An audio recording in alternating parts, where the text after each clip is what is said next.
lindi Edi Rama duke shumë i shqetësuar. Po ne kame për rasist, në fakt, do të bërim një video për pensionet dhe për korrupsionin këtë zonë.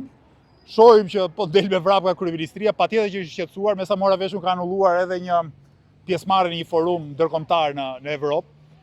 Besoj që po i shtrëngohet laku, domethënë aferat korruptive të bashkëpunëtorëve tim të afër po dalin sheshit, po hetohen nga prokuroria.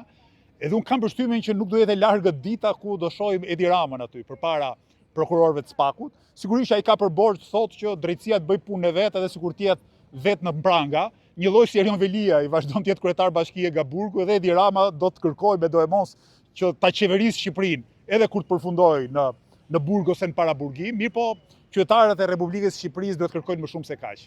Shoqëria jonë është pjekur e përpasoj ne duhet ngrihemi në këmbë, duhet ngrihemi këmbë që këta uzurpatorë, këta njerëz funde kryet korruptuar, të mos kenë mundësinë ta qeverisin Shqipërinë, qoftë edhe një ditë më shumë, sigurisht duhet që të japi llogari një ore më parë përpara drejtësisë.